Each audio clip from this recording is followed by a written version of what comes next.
Dan Chi Sao means single sticking hands. Now in Wing Chun, Chi Sao is well known. Okay, so but I want to emphasize that Wing Chun is a straight, very simple and direct art. It's not like we need to make contact with the hands all the time in order to defend ourselves. When the target is open, we just go straight. But sometimes, obviously, we're going to come across a bridge. So the bridge, okay, which we need the contact reflex called reaction skills. That's where the purpose of Dan Chi Sao come from. Okay, so the first fundamental Dan Chi Sao is called single hand Chi Sao. Tan Sao began with the Tan, Bong, and Fuk. Okay, Tan Sao is to cover the outer gate. Bong Sao and Fuk Sao is cover the underneath. Okay, Fuk again is to subdue, to control. Tan again is to redirect. Bong is to redirect. Okay, so we began with the Tan, Bong, Fuk, both partners. Again, important thing is to go back to our concept. We have properly facing, and the Tan Sao and Fuk Sao must have a reference. That's called center line. Right now, my Fuk Sao is on my center line, his Tan Sao is on his center line. And we come to the balance, how high. Because if you go too low on the Tan Sao, okay, it's too much for him to protect his hands too low. So his upper gate is too open. Very hard for him to block if I challenge his upper gate. So his Tan Sao too low. Okay, so therefore, depends on your opponents, you must find the balance based on the center line and the height. Right now, we find the balance. We're about the same height. So you find the center line and then the right height. So we start the basic progression. Tan Sao initials. So for the Tan Sao guy, he must create an opening on the center line for him to come in to my space. Okay, for him to do that, he's going to change his Tan into Bill, and he had created an opening on the center line. So therefore, allow him to strike. So that would be his training. From Tan, he want to create an opening. Because if we both share the center line and he don't have an opening, and he strikes, it's very easy, I just jut and redirect it. So therefore, he must create an opening by sending my hand away from the center line. Okay, as he create an opening, then changes into palm strike, upper gate. Okay, and for me to respond, I do a jut Sao. Jut. So it looks like he's hitting me here, but it's not. He's actually aiming at my face. Okay, and I redirect downwards. So the first sequence from Tan Sao to the face, I responded with a jut back to my solar plex area.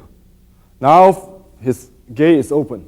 Now I can challenge him with my punch, and he's going to shut that gate with his Bong Sao. And then we're back to the beginning. So that is the basic sequence. So again, you're learning how to interact your technique along the center line. Okay, there's a story where I had a chance to touch hands and stick hands with many of the fellow in Wing Chun. I visited a new school, so there's a new group of people. So I touch hands with them, and afterward they always say I have such a fast hand. But the truth is not that I have a fast hand. The truth is that my hands begin on the center where I have an advantage in position. The only difference is that they're not aware of it. So in other words, if my hand's already off my center, he's already have an advantage. Okay, so therefore, if I make a move, he hit me.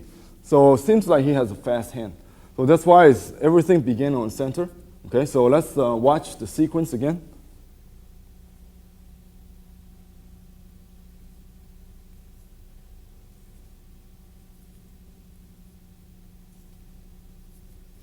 Okay, again, the idea is to share the center line, and he's going to create an opening for him to challenge my upper gate, and then I respond with a technique, jut. Now I create an opening, I punch, he responds with a bong, then we're back to full circle again. Okay, let's try from switching position. Again, we're discussing the concept. We're not fighting each other yet. Okay, we must train the hands to have good skill on the center line. Okay, because later on, what give me the condition to hit him is based on his bad positions. So right now, you must recognize what is correct positions.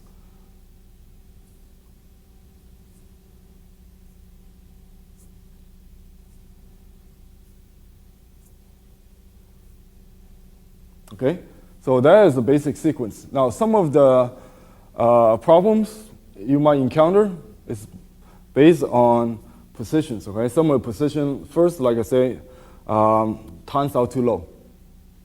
So for him to come up to inside to strike me, he don't have the leverage. So very easy. So it turns out too low. That's be a problem. And also I can just punch him. So you must find the balance first.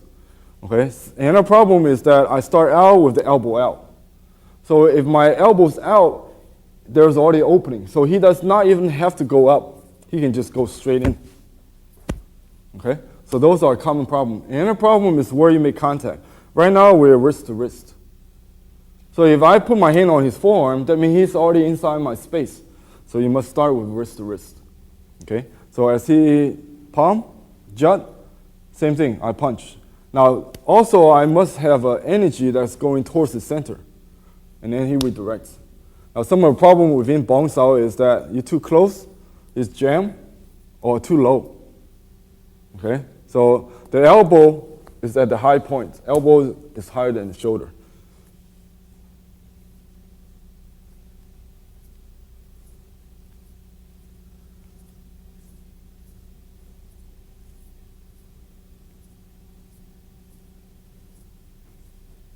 Okay, let's switch. Same thing, basic horse apply, normal breathing. Okay, other hand just chamber to the side.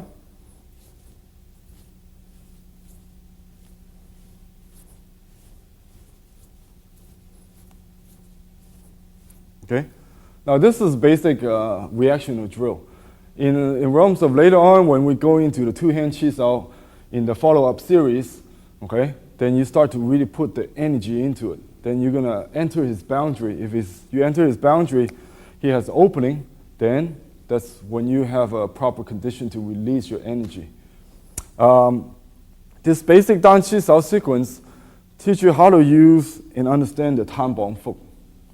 Okay, again, from Fuk Sao, you can jut. From Tan Sao, punch, you can Bong.